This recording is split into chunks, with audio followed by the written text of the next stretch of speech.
Mi nombre es Felipe Solá, nací un 23 de julio de 1950, me recibí de ingeniero agrónomo, fui gobernador de la provincia de Buenos Aires entre el año 2002 y el año 2007. Como gobernador hice un buen trabajo.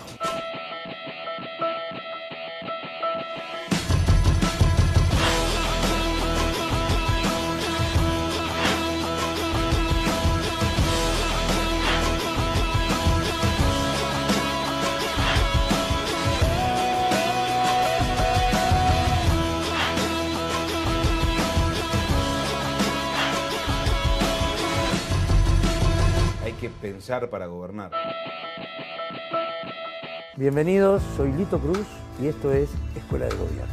13 entrevistas en las que se vuelcan las experiencias de Estado más importantes de nuestro país en los últimos años. Expresidentes, gobernadores y encumbrados ministros revelan cómo es el arte de gobernar más allá del día a día. Hoy en este seminario audiovisual que invita a pensar para gobernar, Felipe Solá. Forma parte del juego de la política la capacidad de uno de negar la conspiración o por el contrario, pensar permanentemente en conspiraciones. No fui bueno ni capaz para tener los titulares que me parecía que me decían algunas cosas. Fue una conspiración manejada desde afuera, con alguna gente de dentro de la policía y le diría que yo aprendí con el dolor, aprendí con el porrazo. Comenzó a militar en el peronismo durante su adolescencia. En 1977 accedió a su primer cargo, secretario de Agricultura de la provincia de Buenos Aires. A lo largo de su vida se dedicó a la docencia, la investigación y el asesoramiento privado en materia de ingeniería agrónoma. En 1997, como secretario de Agricultura y Pesca de la Nación, logró que se vuelva a exportar carne fresca luego de varias décadas. ¿Cómo se incorporó a la vida política en general y al peronismo en particular? Yo iba a un colegio secundario muy politizado, que era el Nacional de Buenos Aires, y allí había mucha izquierda, estaba la Federación Juvenil Comunista, yo empecé en el 63, el secundario, y golpearon dos hechos muy importantes. La primera, el golpe de Estado del 66, que avanzó sobre la universidad con violencia, y pretendiendo llevar una universidad progresista y laica a una universidad medieval casi. Bueno, ahí empezó, más allá de que yo venía de una familia política donde se discutía mucho política, empezó una cierta militancia. Al año siguiente la muerte de Che Guevara, en el 67. Y en el año 68 la aparición del peronismo juvenil, que en mi último año en el colegio, y ahí me uno a algunos peronistas del colegio y me di cuenta que me dio la sensación de que si mientras fuera de la Federación Juvenil Comunista, que yo no era, pero lo miraba, no iba a molestar a nadie. En cambio, que si era peronista iba a molestar mucho. ¿Cómo se conjuga entonces esta profesión como ingeniero agrónomo y la vocación en este marco militante, ¿no? Me influyó algo mi abuelo, que era médico, pero era botánico también. Y sentí un cierto mandato, pero era hijo y sobrino de juristas o abogados. Bueno, no estoy nada arrepentido, estoy muy orgulloso de ser ingeniero agrónomo. Durante el tiempo, mientras yo estudiaba, eso sí, hacía cosas que no tenían nada que ver con la agronomía durante un tiempo. ¿Por ejemplo? Y por ejemplo fui periodista o ayudante de periodista o junior, o digamos muy junior, pero estuve en revistas como Primera Plana, estuve de redactor del noticiero de Canal 7 en la época de Gené. ¿Tenía una inclinación así con la literatura, con la sociología? Podía escribir y me trataba que me pagaran por escribir. Y después trabajé en empleado de comercio, cuando se fue Cámpora y vino Lastiri, me quedé sin laburo, entonces entré en empleado de comercio en una oficina donde se gestaba toda la política del sindicato, era muy interesante. Y donde trabajando pocas horas podía ganar mejor que en otros lugares. Ahora, usted estuvo en el gobierno del doctor Cafiero. Sí. Como ministro. Yo fui lo acompañé a Cafiero antes, desde el 85, final del 85 en adelante, y pues, trabajé mucho ahí por el tema agropecuario, y después fui ministro. Cosa que no esperaba, pero fui ministro, esperaba ser menos. Y bueno, y lo hice con unas ganas enormes, un entusiasmo Cuando llegó Menem pidió que Frigeri, que era secretario de Hacienda, era ministro de Economía de la provincia, fuera el secretario de Hacienda de la Nación. Y pidió también que yo fuera el secretario de Agricultura. Y allí fui. Después estuve un año y pico y después renuncié porque quería hacer política en la provincia de Buenos Aires. Renuncié en marzo del 91, traté de ser gobernador, Duhalde fue gobernador, yo encabecé la lista de diputados, fui diputado un año y me pidieron que volviera a la secretaría. No sé si porque había sido buen secretario o porque era mal diputado, pero me pidieron que volviera. ¿Y a usted, en función de los dos poderes, del Ejecutivo y del Legislativo, en dónde se sentía mucho más cómodo? No, en el Ejecutivo. ¿La gestión es algo que le interesa? Sí. Y me interesaba más cuando tenía 40 y pico de años todavía. Me sentía con una plenitud muy grande. Sí, me interesaba mucho, me interesaba la gestión y la administración también. Esa cara de la gestión que es la administración también me interesaba. Yo tenía ideas bastante puristas en el sentido de, no las critico, digo que no se las pueden exagerar, no se las debe exagerar, y esto hace a la escuela de gobierno, ¿no? Y era que la administración tenía que ser absolutamente impecable, cosa que no se lograba siempre, y que además si uno la exageraba podía llevar a la inacción de la gestión, ¿no es cierto?, o a algo menor, a un hecho menor de la gestión. Pero yo pensaba que había como pisos, ¿no? Un piso era el administrativo, otro piso era el piso técnico, es decir, la capacidad de los profesionales que uno lo rodeaban. Y yo le daba una gran importancia a lo profesional y técnico en ese momento. ¿Se rodeó de buenos profesionales? Sí. Tanto en la gestión de... Me rodeé de 3 o 4 profesionales en la Secretaría de Agricultura que podían ser cualquiera secretario de Agricultura en cualquier momento. No tenía ningún miedo a la movida de piso. Me rodeé de 3 o 4 profesionales en la Secretaría de Agricultura que podían ser cualquiera secretario de Agricultura en cualquier momento. No tenía ningún miedo a la movida de piso. O me bancaba las movidas, digamos, el tratamiento de igual a igual con tal de tener en Senasa un tipo que ayudara a hacer lo que hicimos o que dirigiera eso, como fue Cané, con el cual en 6 años sacamos la aftosa a la Argentina. ¿Eso fue una huella para usted dentro de su gestión? Absolutamente. Si había algo difícil en Argentina era hacerlo y nosotros innovamos y empezamos a innovar al final del gobierno de Cafiero en la provincia, innovamos en la nación, innovamos y tuvimos una constancia enorme en la innovación y le atribuyo a él buena parte del éxito y a mí en respaldarlo y entender el proyecto. ¿Hacía cuánto que no se podía generar una exportación? Pues la aftosa tenía 100 años en Argentina más o menos y teníamos vedada una cantidad de mercados. Eso fue la provincia en julio del 97. al mundo, En julio del ¿no? 97 nos dijeron, bueno, Argentina es libre de aftosa con vacunación. Es un momento dramático, ¿no?, de la Argentina, ¿no? 1999, 2000... Era un momento difícil. Lo que fue dramático fue el 2000 y el 2001 y el 2002. Pero el 2000 y el 2001 fue una caída, una decadencia ininterrumpida de todo punto de vista, ¿no? El 2000 y el 2001 fue una caída, una decadencia ininterrumpida de todo punto de vista, ¿no? Económico, político, en cuanto a la autoridad presidencial, la flojera, por decir de alguna manera, del gobierno en general, la falta de consistencia y solidez de la propuesta radical y sobre todo de las relaciones entre ellos. El pésimo cálculo de Cavallo cuando viene por segunda vez al gobierno y cree que puede hacer una política productiva y se da cuenta que está absolutamente imposibilitado con el 1 a 1 y no se anima a salir del 1 a 1. ¿Cómo recuerda la provincia en ese momento? La provincia de Buenos Aires. Mal. La gestión de esa provincia de Buenos Aires, tan grande. La gestión de Rucao fue un hombre muy inteligente, muy vivo, muy rápido, pero pretendía gobernar solamente con publicidad, con publicidad de sí mismo. Y consiguió un altísimo estándar de apoyo y de buena imagen en la gente, pero que subió tan rápido como bajó después. Hay muchos políticos que les gusta más el titular rápidamente que asumir esa gestión. ¿Sería algo parecido a eso?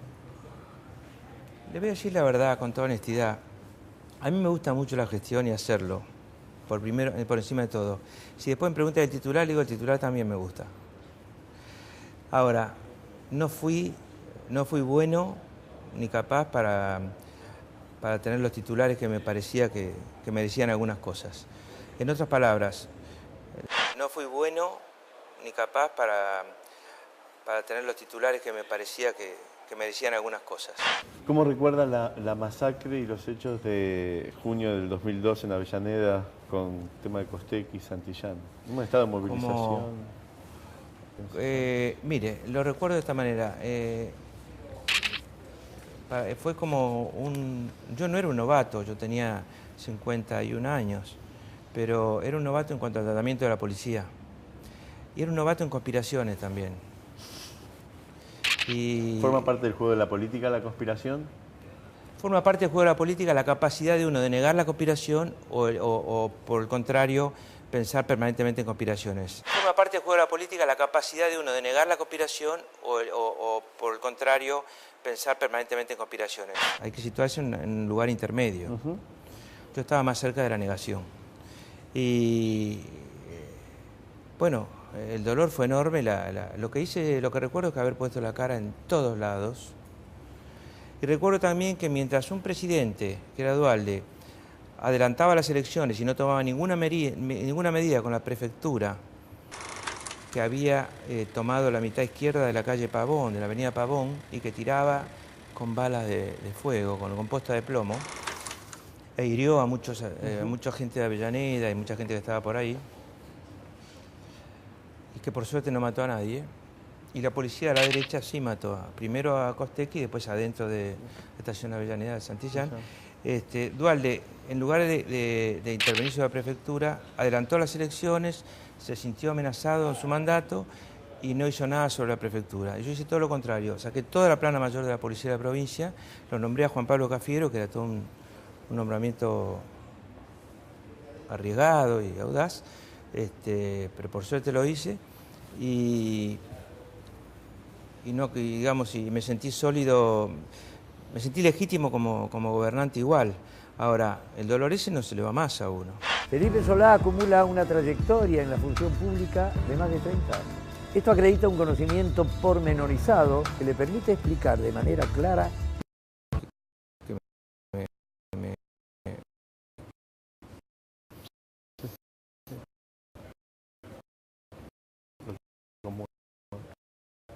Claro, lo llevo adentro.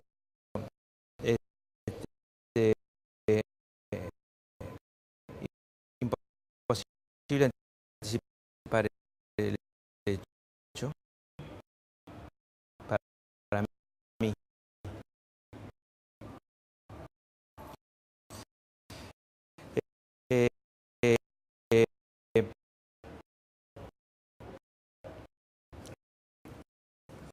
Fue una conspiración manejada de afuera con alguna gente de dentro de la policía y le diría que yo aprendí con el dolor, aprendí con el porrazo. Fue una conspiración manejada de afuera, con alguna gente de dentro de la policía, y le diría que yo aprendí con el dolor, aprendí con el porrazo. No voy a entrar en detalle porque ya he entrado muchas veces en detalle en televisión, pero de ahí saqué conclusiones muy importantes sobre la decisión. La decisión tiene que ser previa siempre. El Estado tiene que llegar antes.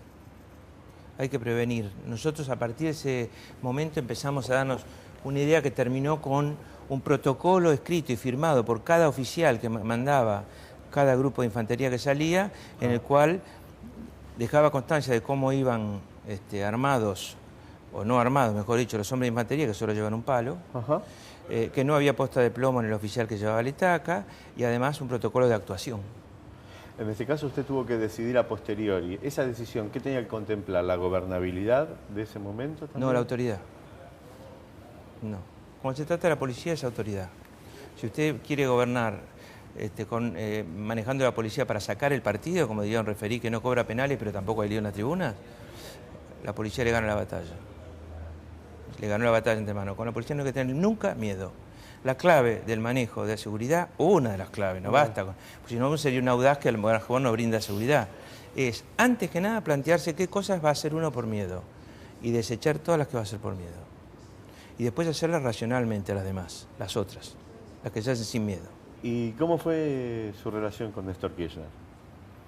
Lamentablemente fue mala. Mala es cuando una relación no es buena. Si no es buena, es mala, porque él era presidente y gobernador. Y digo lamentablemente porque Néstor se murió. Si no, habría chance de conversarla. Fue una de las cosas que me dolió cuando se murió, de las que más me dolió. Como una deuda pendiente de poder conversar. No haber podido arreglar algunas cosas. Sí. Y pensando en términos institucionales, el vínculo que se genera entre nación, provincia y municipios, porque ese encadenamiento debe existir. ¿Es dificultoso como gobernador manejar esa tensión? Sí. Por circunstancias objetivas y por circunstancias políticas. Las circunstancias objetivas son terribles. Y es que Buenos Aires tiene el 39% de la gente, el 38% de la gente, más o menos, y tiene el 20 o menos del 20 ahora por ciento del total de la coparticipación. Para mí está menos del 20 ahí, este año, porque va bajando. Y Buenos Aires debe capturar, en cambio, sus recursos propios. Y entonces Buenos Aires no tiene independencia, el gobernador no tiene independencia para hacer una obra pública importante, por ejemplo. El gobernador tiene que esconderse detrás de la obra pública que en el Gran Buenos Aires o en la provincia genera el gobierno nacional. El gobernador tiene que esconderse detrás de la obra pública que en el Gran Buenos Aires o en la provincia genera el gobierno nacional. Pero no hablo de este gobierno nacional, hablo del gobierno nacional. Ahora, esa es la circunstancia objetiva. Que era muchísimo más grave en el 2002, cuando yo heredé la provincia de Rucauf, era muchísimo más grave respecto a la nación que lo que puede ser ahora.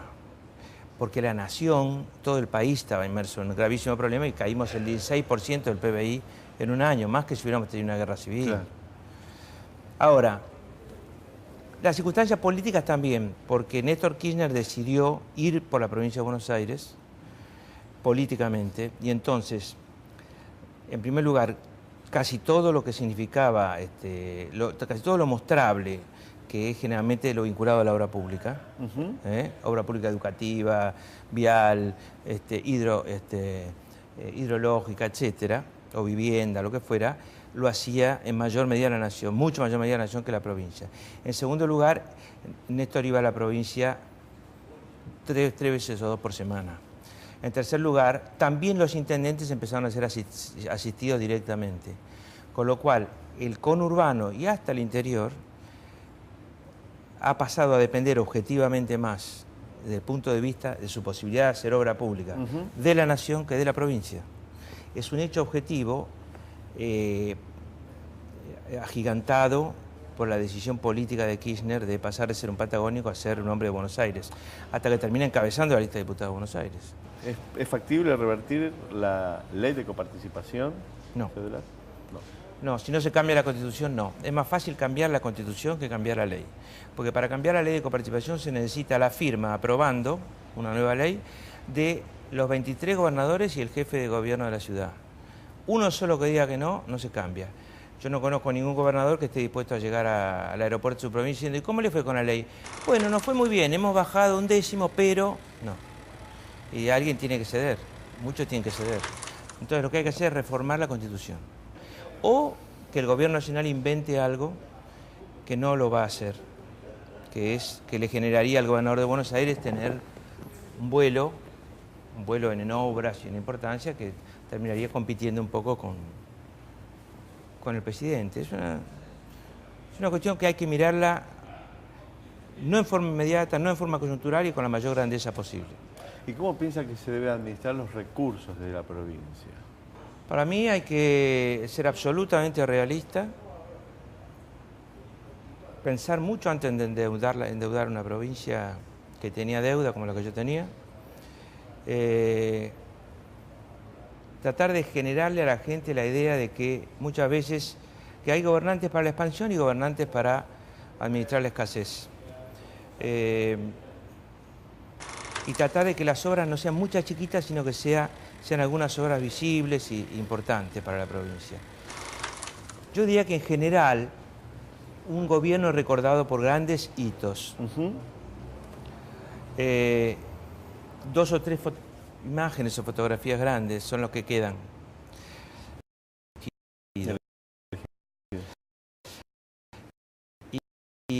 Y la redacción del artículo en cuestión de la Constitución provincial es suficientemente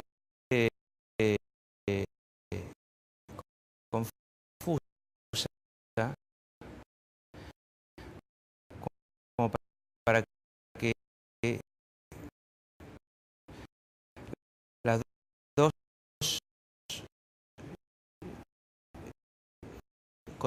condiciones que tenía que tener alguien para no poder ser reelegido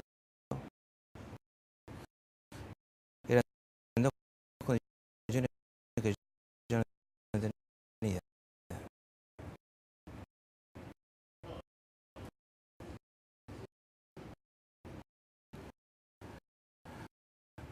Decía,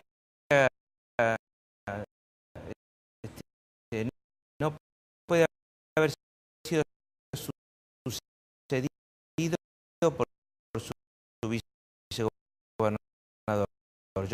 Yo no había sido sucedido por nadie. Y decía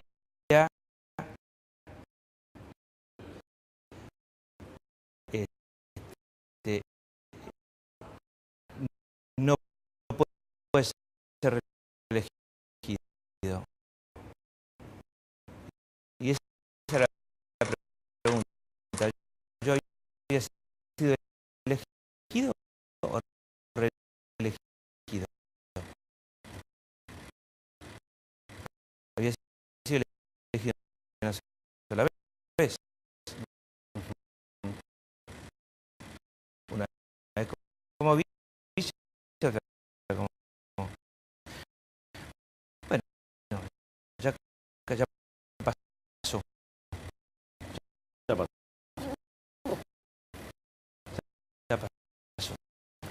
No andó.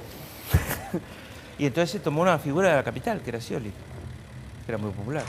¿Cómo fue su relación con, a posteriori, después de estar como gobernador en la provincia de Buenos Aires, con Cristina Fernández de Kirchner y demás? No tuve. No tuvo. No, porque yo salí en 2007 de la provincia de Buenos Aires, salí un poco como castigado y el 14 de marzo empieza la guerra gaucha, la crisis con el sector agropecuario, y hasta ese momento tuve una sola vez, lo vi una sola vez a Kirchner, la vi una sola vez a Cristina en un acto cuando se creó la Agencia de Seguridad Vial en la Casa de Gobierno, y después vino una polarización enorme. A partir de ahí yo pensé que por ahí me iba a llamar para tratar de que mediara, pero no había ninguna intención de que se mediara en ese momento. Yo creo que fue un gran error el conflicto con el campo. Después se puede atar eso con otras cuestiones que a su vez den resultados positivos, ¿no es cierto? Porque la historia no es una sucesión de buenos hechos, la historia es el encadenamiento entre los malos y los buenos para dar saldos. Ahora, a partir de ahí yo tomé un camino diferente, ¿no? La polarización me dejaba a mí afuera. ¿Y se fue, de hecho? Sí, después de votar en contra, rompí el bloque. No me querían echar, pero no me tenían ninguna confianza. Yo pedí estar en la Comisión de Agricultura como un miembro más, sobre 15 miembros oficialistas. Y no me admitieron a mí con la experiencia que tenía en mi carrera. ¿Considera que sería necesario, importante o significativo tener una escuela de gobierno de manera institucional? Mire, la escuela de gobierno lo primero que tiene que enseñarle a alguien que quiere estar en la escuela de gobierno es que se lo está preparando para ser funcionario y hombre de servicio público, al servicio de la gente, del público. No es una escuela política, es una escuela de la que puede surgir algún político. Lo malo sería pensar que me anoto en esa escuela porque quiero ser político. Si se quiere ser político hay que ir a la calle. Y de la calle a las universidades, a las bibliotecas, a los meetings, a donde fuera. Pero que no se piense que hay una carrera política que se estudie en la universidad, porque eso es mentira. En 140 caracteres, sería, digamos, ¿qué opinión le merece? Yo le digo, por ejemplo, Estado. El Estado es fundamental para empoderar al pueblo, ¿no? Federalismo. Palabra de doble juego, pero yo diría que, digamos, cuando estemos más crecidos nos vamos a dar cuenta que una república federal es mucho más fuerte que una república unitaria. Poder. Es pasajero, hay que saber hacerlo, hay que saber retenerlo y hay que saber despedirse de él. Pueblo. Lo mejor que tenemos. Democracia. Tolerancia. Bueno, ingeniero Felipe Solá, muchas gracias por haber participado de este ciclo. Muchas de la gracias a Escuela de ustedes. Vida. Durante 30 minutos, Felipe Solá explicó de manera clara y concisa los principales lineamientos que todo político debe tener a la hora de ejercer una responsabilidad de Estado y cómo se ejerce el poder real. Ser ministro de Relaciones Exteriores es defender el interés nacional. Se trata de construir más poder y más autonomía de decisión para nuestra sociedad. Si no te gusta la sociedad en que vivís, participa y cambiala. Punto.